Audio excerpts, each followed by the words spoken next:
ভাই কি club support করি ভাই, 2 দিন পর পর নতুন একটা কাহিনী। কখনো ক্লাব প্লেয়ার রেজিস্টার করতে পারে না, কখনো স্টেডিয়াম রেডি হয় না, কখনো কোনো প্লেয়ারের সোনা ইঞ্জুরি হয়ে যায়গা, কখনো কোনো প্লেয়ার দল ছেড়া জায়গা, কখনো কখনো আবার টিমের পেজই হ্যাক হয়ে যায়গা। এখন আবার পুরো টিমই ইঞ্জুরি গেছে গা। লাইক ভাই বার্সেলোনা সাপোর্ট করতেছি এটা, আমি ইঞ্জুরি লোনে সাপোর্ট করতেছি, এরকম একটা টিম হয়ে গেছে বার্সেলোনা।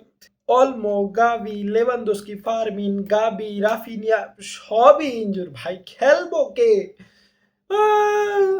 ভাই ভাই বার্সেলোনা সাপোর্টার যারা আছে না, ওরা মানে জীবন বীমা কইরা লইছে যে জীবনে তোরা 1 মাসও সুখে থাকতে পারবি না, তোরা 2-3 ম্যাচ ভালা খেলবি, পরে তো ক্লাবে খেলার মধ্যে বা খারাপ করলেও ক্লাবের ভিতরে বেশি খারাপ করবো। বলে কি কাহিনী হইতাছে ভাই, প্লেয়ার সব ইঞ্জুরিতে গেতাছে গা। লাইক ফার্মিন বাদে, ফার্মিন নেক্সট ম্যাচে আইতেও পারে নাও হইতে পারে, এটা শিওরিটি না, ডাউটফুল আছে। But Olmo, Raphinha, Lewandowski, Ferran Torres, Gavi সব ইনজুর, জোয়ান গার্সিয়া শুদ্ধ ইনজুর। পুরা বার্সেলোনা স্কোয়াডটা ইনজুর। খেলবো কারা? হানসি ফ্লিক, জাভি হার্নান্দেজ, ডেকো, এগুলাই কি মাঠের মধ্যে খেলবো? বার্সেলোনা বার্সেলোনার টোটালি কাহিনী চলতেছে। বাট এর মধ্যে একটা খুশির সংবাদ হইতাছে, ফ্র্যাঙ্কি ডিজং তার কন্ট্যাক্ট রিনিউ করে ফেলছে। আই মিন হ্যাঁ, এখন ফ্র্যাঙ্কি ডিজং 2029 পর্যন্ত বার্সেলোনার প্লেয়ার হিসেবে থাকবে। And I am very happy যে একটা ভালো মিডফিল্ডার আমরা পেয়ে গেছি। অ্যান্ড গাইস, এই ভিডিওটা হচ্ছে আমার ফুটবল পাড়া নিউজের নেক্সট পর্ব, হ্যাঁ আরও একটা পর্ব। So welcome to another brand new episode of football পাড়া নিউজ। সো প্রথম দিনের নিউজটা দিয়েই দিছি, ফ্র্যাঙ্কি ডিজং আইয়া পড়ছে এবং বার্সেলোনার হোল স্কোয়াডও পুরো ইঞ্জুরিতে পেরে গেছে। অ্যান্ড কাহিনী শুধু এখানেই না বার্সেলোনাকে নিয়ে, কারণ আরেকটা কাহিনী হচ্ছে Hansi Flick, the coach of Barcelona, and the whole team is not happy with the decision of playing a match outside of La Liga. I mean ভিলারিয়ালের সাথে তাদের একটা ম্যাচ ইউএস এর মায়ামিতে খেলার কথা ছিল, অ্যান্ড খেলাটা হবে, সব দিক দিয়ে একেবারে সবকিছু রেডি হয়ে গেছে, সবকিছু একেবারে ফর্মালিটি সব পূরণ হয়ে গেছে। বাট প্লেয়াররা খুশি না থাকলেও লা লিগা যেহেতু ডিসিশন দিয়ে দিছে, এখন এটা বাইরে খেলতে হবে।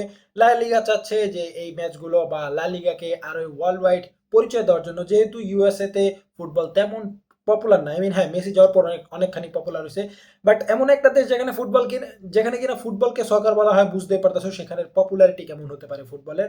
সো হ্যাঁ, লা লিগাকে আরো বেশি পপুলার করার জন্য ইউএসএ তে যাওয়া হচ্ছে।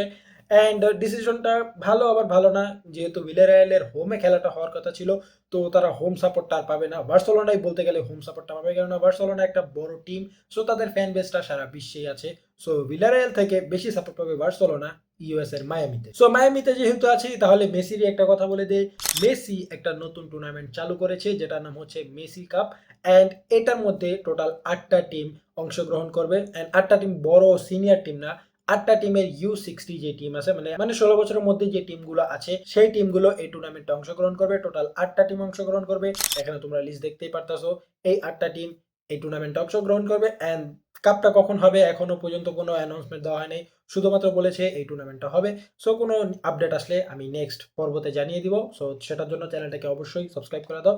সো এখন ঘুরে আসা যাক ভিনিসিয়াস জুনিয়রকে নিয়ে। সো ভিনিসিয়াস জুনিয়রের রিয়াল মাদ্রিদের কন্ট্রাক্ট নিয়ে অনেক কাহিনী হচ্ছে, কেননা ভিনিসিয়াস জুনিয়র চাচ্ছে এমবাপ্পের মতো স্যালারি। সো রিয়াল মাদ্রিদের সবচেয়ে হাইয়েস্ট পেড স্যালারি পাচ্ছে হলো এমবাপ্পে, যার salary 30 million. He earns more than Vinicius Junior. So Vinicius Junior বর্তমানে 20 মিলিয়ন কামাচ্ছে প্রতি বছরে, অ্যান্ড ভিনিসিয়াস জুনিয়র চাচ্ছে এটা আরো লিপ আপ করতে, মিনিমাম 25 মিলিয়নের একটা স্যালারি দিতে, অ্যান্ড রিয়াল মাদ্রিদ এটা দিতে রাজি না। অ্যান্ড তার উপর ভিনিসিয়াস আরো ডিমান্ড করছে যে তাকে এই স্যালারি তো দেওয়াই হবে, নতুন কন্ট্রাক্ট সাইন করার জন্য তাকে 20 মিলিয়ন বোনাসও দেওয়া হবে। আই মিন হ্যাঁ, নিজের বাবার রাজত্ব চালাইতেছে। বাট রিয়াল মাদ্রিদ ডাইরেক্ট বলে দিছে, তোমার সামনে কন্ট্রাক্ট আছে, তুমি যদি সাইন করতে চাও করলে করো, তোমার কাছে টাইম আছে। অ্যান্ড তুমি যদি সাইন না করতে চাও, তোমাকে আমরা সৌদিতে বেছে দিতে পারি, যেহেতু সেখান থেকে ভালো ভালো ডিল আসছে, আমরা তোমার হয়ে নেগোসিয়েশন করে একটা ভালো ডিলে তোমাকে সেল করে দিব। অ্যান্ড নেক্সট নিউজটা হচ্ছে গোল্ডেন বয়কে নিয়ে। সো লামিন ইয়ামাল তো অলরেডি গোল্ডেন বয় থেকে আউট হয়ে গেছে, কারণ সে অলরেডি জিতছে এটা। সো গোল্ডেন বয়ের রুল হচ্ছে একবার যেই কন্টেস্টেন্ট জিতবে সে আর দ্বিতীয়বার জিততে পারবে না বা পার্টিসিপেট করতে পারবে না। সো হ্যাঁ, লামিন ইয়ামাল এই লিস্ট থেকে আউট, আর এই হচ্ছে গোল্ডেন বয়ের লিস্ট। অ্যান্ড মোস্ট ফেভারিট, এখন বর্তমানে গোল্ডেন বয় লিস্টের মোস্ট ফেভারিট আছে ডেজির ডুয়ে এবং পাও কুবার্সি। বার্সেলোনা এবং পিএসজির এই দুজনের দ্বন্দ্ব চলতেছে। অ্যান্ড হ্যাঁ, দেখা যাক এই দুজনের মধ্যে কে গোল্ডেন বয় অ্যাওয়ার্ডটা জিতে। সো দেখা যাক বার্সেলোনা এই 20% বা 30% স্টার্টিং 11 নিয়ে কিরকম ম্যাচ খেলে, কিরকম একটা পারফরমেন্স দেয়। সেটা দেখা যাবে আজকের ম্যাচে, যেহেতু ম্যাচটা আজকে রাতেই হবে। ততক্ষণ পর্যন্ত চ্যানেলটাকে সাবস্ক্রাইব করে দাও। ওই ভিডিওর আমি একটা ওই ম্যাচের আমি একটা রিভিউ বানায় দিব। সেটার জন্য চ্যানেলটাকে সাবস্ক্রাইব করে দাও, বেল আইকনও প্রেস করে দিও ভিডিওর নোটিফিকেশন পাওয়ার জন্য। অ্যান্ড আজকের নিউজগুলো ভালো লেগে থাকলে বা নতুন কোনো কিছু জেনে থাকলে অবশ্যই লাইক করে দাও, কমেন্ট করে জানাতে পারো তোমার মতামত। অ্যান্ড দেখা হচ্ছে তোমাদের সাথে নেক্সট ভিডিওতে। ততক্ষণ পর্যন্ত পিস আউট।